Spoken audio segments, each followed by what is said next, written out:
Bonjour et bienvenue sur la chaîne YouTube Vers Dieu, bien sûr. N'oubliez pas de vous abonner, de liker, comme ça vous aurez toutes les vidéos à venir. J'ai l'occasion, j'ai l'honneur de vous présenter le témoignage de Marie-Noise sur le titre « Je n'ai pas peur ». A tout de suite.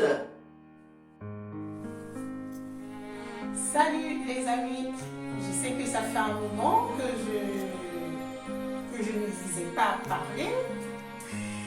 Et me voici aujourd'hui parce que j'aimerais partager avec vous le pourquoi et le comment la chanson m'est venue. Non, je n'ai pas peur. Ouais, effectivement, j'ai pas peur et je n'avais pas peur. Et c'est un témoignage, hein, en fin de compte, qui m'est à... Je sais pas. Je sais pas. Je suis en train de vous dire ça, mais je ne vois pas comment vraiment vous expliquer. Mais je vais laisser parler mon cœur. Voilà, pour vous expliquer comment m'est venu le chant « Non, je n'ai pas peur ». Ben non, je n'ai pas peur, m'est venu un soir, peut-être certains d'entre vous ne savaient pas que mon époux a été dans le coma. Il avait le Covid-19 et donc il a été hospitalisé et on lui avait plongé dans le coma artificiel et donc il est resté pendant 10 jours. Et pendant ce temps, lui, il était dans le coma. Mes enfants et moi, et les amis, la famille, on était en prière. Tout cela pour vous dire aussi, Dieu entend notre prière et il nous répond. Et donc, un soir, j'ai prié avec les enfants jusqu'à minuit.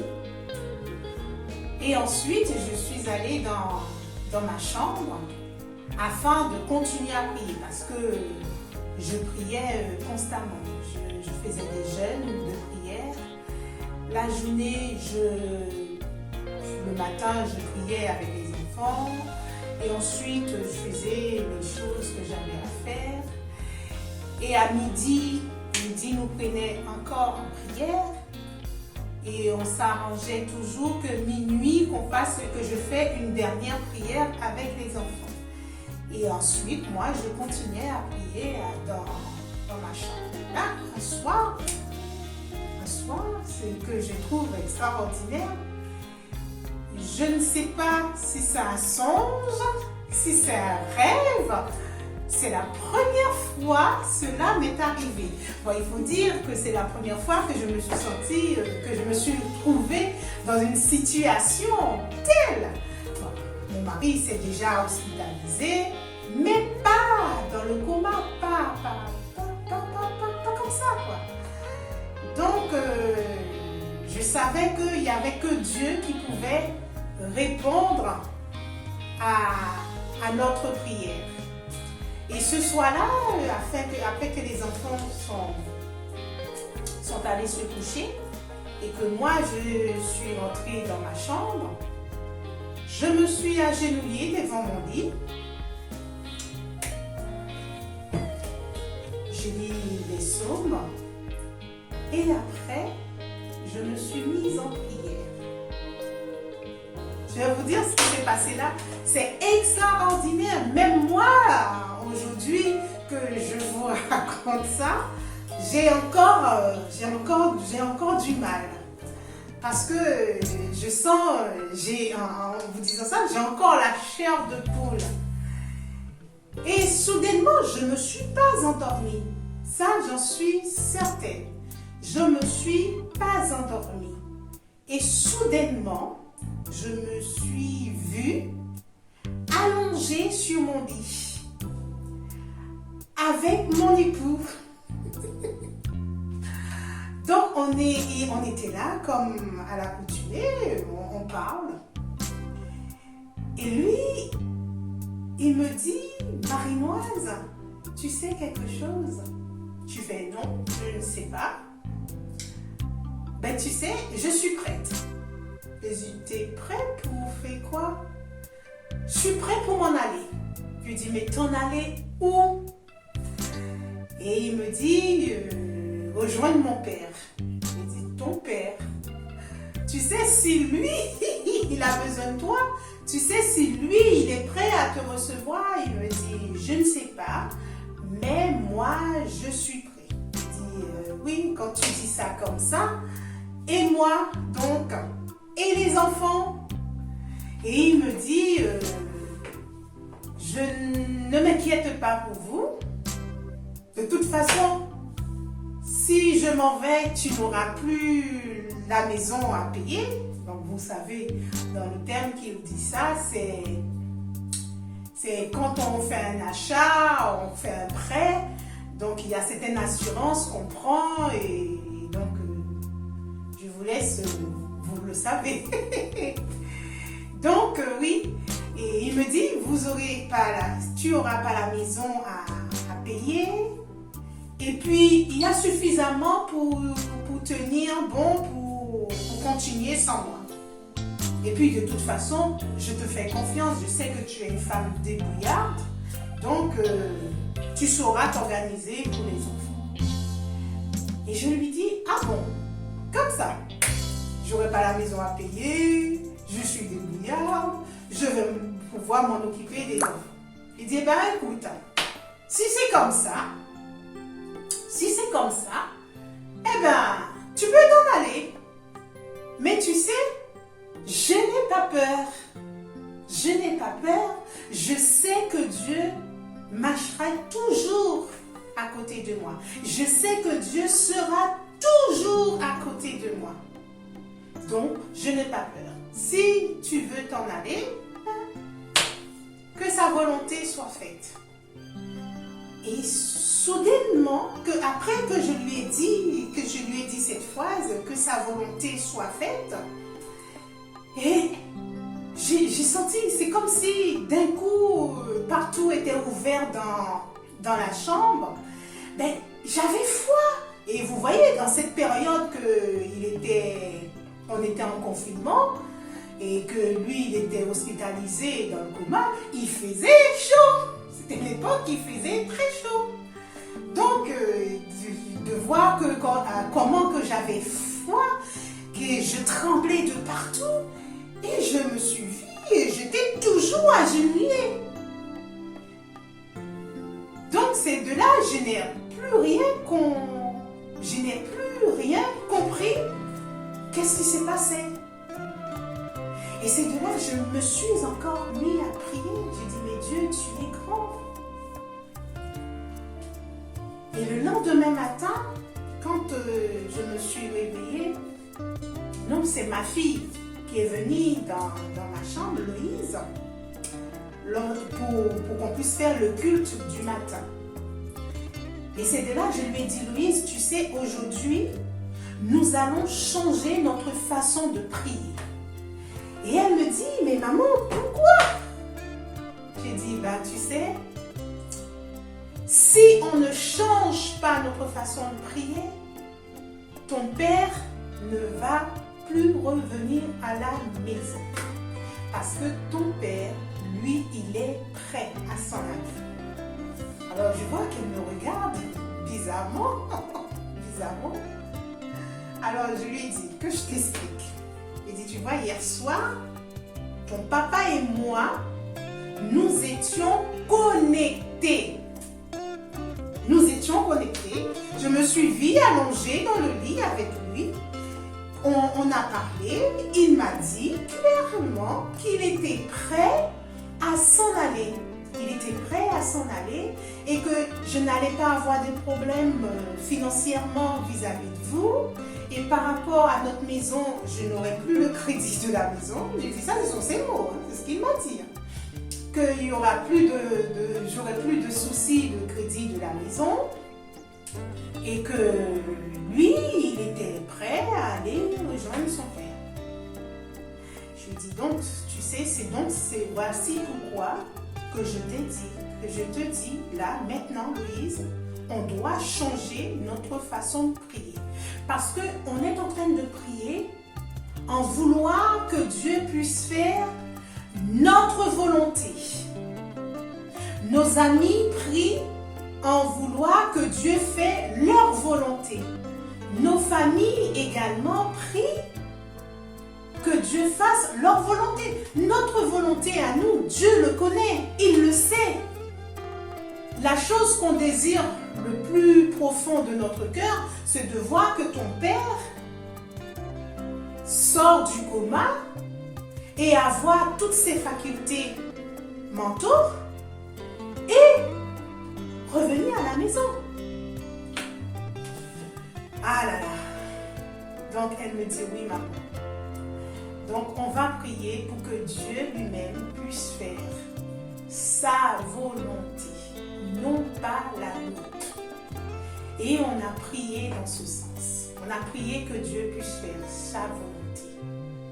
Et là encore, j'ai vu comment Dieu ne nous a pas lâchés par même une fraction seconde pendant tous ces bouleversements dans notre vie. C'est quand après, Lionel, petit à petit, est sorti du coma. Il était en réveil. J'avais le médecin qui m'appelait tous les jours. Tous les jours, il m'appelle, il me dit oui, nous sentons que votre mari, ça va.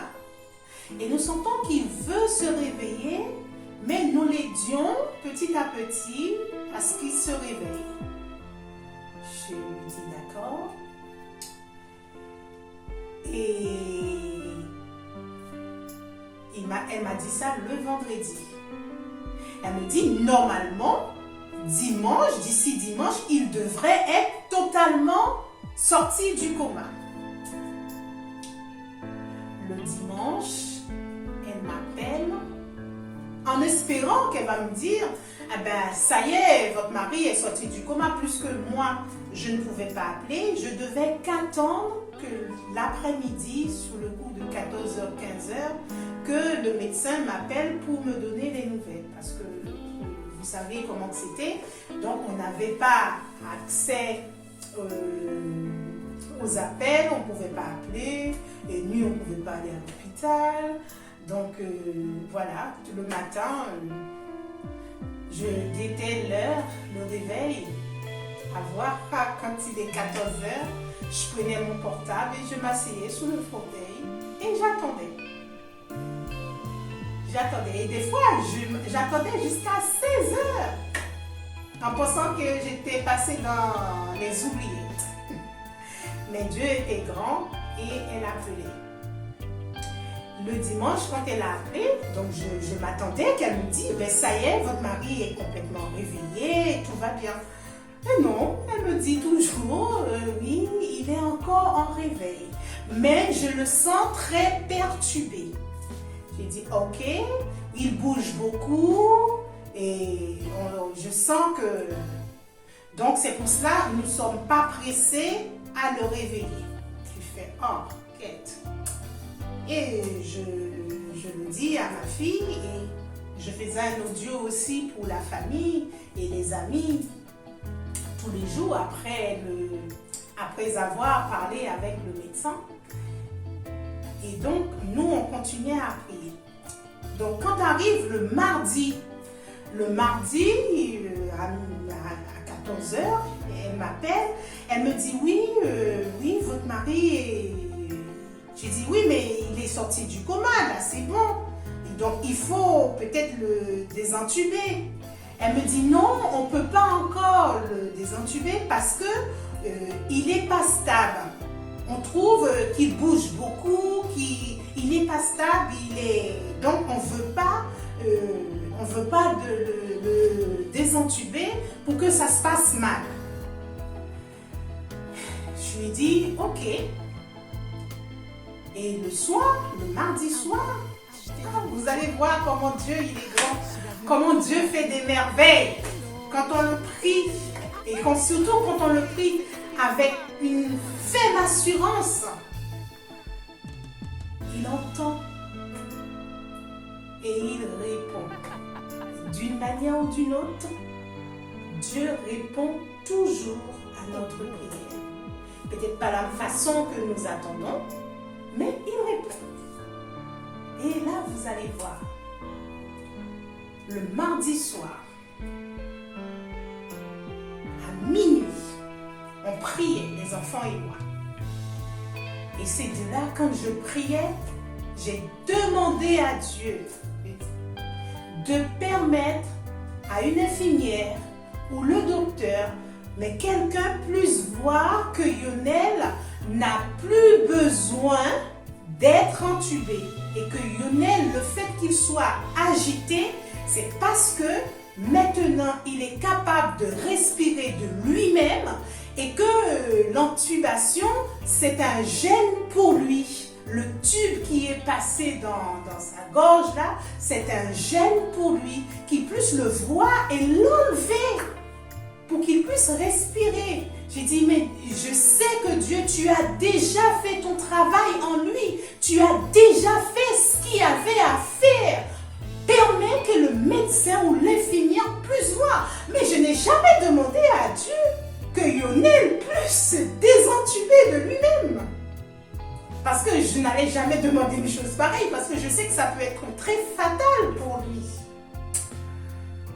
On a prié, mais après qu'on a prié, j'ai senti, c'est comme si Dieu avait déjà répondu à ma prière. Et toute la nuit, j'ai continué à prier. Et le lendemain, le mercredi, j'étais dans mon jardin, en train de cueillir mes tomates. Le téléphone a sonné. Je prends le téléphone, je dis allô. Et ce jour-là, le médecin m'a appelé avant 14 heures. C'est pour cela que j'ai eu peur. Parce que d'habitude, elle m'appelle à 14 heures et ce jour-là, elle m'a appelé, il était dans les 12h45. Donc, quand j'ai pris le téléphone, elle me dit, Madame Saint-Vélias, j'ai dit oui, mais la manière, sur le ton qu'elle me l'a dit, c'est comme si mon cœur descendait à mes pieds. Donc, je me suis appuyée contre le mur de la maison. Et elle me dit, vous savez, je dis, et là, j'avais plus de voix quand elle me dit, vous savez, Madame Saint-Vélias, vous savez. Alors là, imaginez-vous, je ne vous demande pas d'être à ma place, mais imaginez-vous que le médecin vous appelle, déjà pas à l'heure d'habitude, qu'elle a l'habitude d'appeler, qu'elle vous dit, vous savez. Mais vous savez quoi? Donc, quand elle m'a dit ça, je lui ai dit oui. Ah ben, vous savez, votre mari s'est désentubé lui-même. Ah, j'ai dit gloire à Dieu. Je ne l'ai pas dit pour qu'elle, je ne l'ai pas dit à haute voix, mais dans mon cœur, j'ai levé ma main et je remerciais le bon Dieu. Et j'attends la suite. Elle me dit, oui, votre mari s'est désentubé, mais vous savez, pas le fait que c'est lui qui s'est désentubé, que c'est pas nous. Donc, on a peur que ça se passe mal, qu'il y a des trucs. Nous allons le réentuber. Alors là, je lui ai dit non. Sous aucun prétexte qu'il fallait le réentuber. Parce que mon mari est sous contrôle. Malheureusement, elle ne m'a pas demandé. Mais je lui ai dit ça au moins 3 fois. Qu'il ne fallait pas réentuber mon mari. Parce que mon mari était sous contrôle. Mais malheureusement, elle ne m'a pas demandé c'était quoi comme contrôle. Mais au jour d'aujourd'hui, Lionel va bien. Et ce qu'on craignait, c'est qu'il n'arrivait plus à chanter. Et sur le CD que nous avons fait, il a chanté. Donc, Dieu a fait des miracles. Dieu a enlevé Lionel dans le coma et Dieu a permis pendant tout le temps que Lionel était dans le coma que nous soyons connectés. Pourquoi je vous dis qu'on était connectés? Parce que avant même que Lionel et moi, qu'on a discuté de tout ce qui s'est passé le temps qu'il était dans le coma, le dimanche, il a fait un audio. Il a fait un audio et pour ses amis, pour toutes les personnes qui priaient pour lui, et il m'en a aussi envoyé. Et quand je l'entends, il dit, j'étais prête à m'en aller et je l'ai dit à mon épouse qu'elle n'allait pas avoir des problèmes, que tout allait bien se passer. Je lui dis, mais comment il le sait? Comment il le sait? Puisqu'on ne s'est pas encore parlé, on ne s'est encore rien dit. J'ai dit, ah ben ouais, c'est ça. C'est très exactement ce que j'avais ressenti, que nous étions connectés. Et je remercie Dieu et je rends gloire à Dieu pour ses merveilles. Et ça me fait plaisir de partager cela avec vous. Et quand après il est rentré, qu'il est rentré à la maison, on était toujours dans le confinement. Et quand il a commencé à prendre force, il a été dans son studio. Et après, il revient, il me dit, Marie-Noise, tu sais, on est en confinement, tu es là, les enfants sont là, on doit faire quelque chose pour Dieu. Et là, je lui dis, c'est quoi, qu'est-ce que tu veux que nous fassions? Il me dit, on peut faire un album. Et c'était là que je lui ai dit, si on fait un album, j'ai un chant. J'ai un chant. Et c'était là que j'ai commencé à lui fredonner le chant, le titre du chant, Non, je n'ai pas peur. Et que je lui ai expliqué quand il était dans le coma, c'est en ce moment-là le titre de ce chant m'est venu.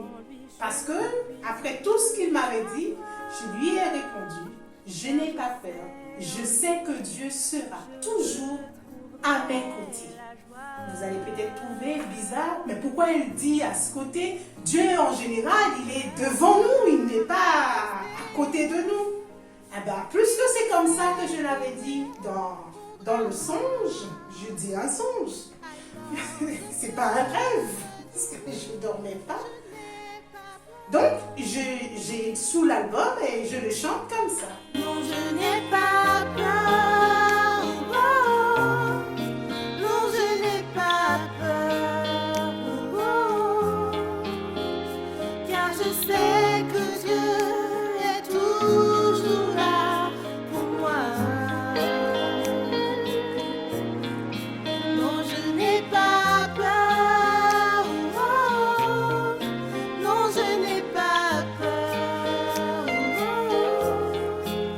Je sais que Dieu marche toujours à mes côtés. Il sera toujours à mes côtés, devant, derrière, sur les côtés, partout. Je vous remercie de m'avoir écouté et j'espère que ce témoignage vous fera du bien également. Apprendre à ne pas avoir peur. Ayez confiance en lui. Il est toujours avec vous, devant, derrière, sur les côtés. Peu importe, c'est à vous de le placer en quelque part. Et à bientôt.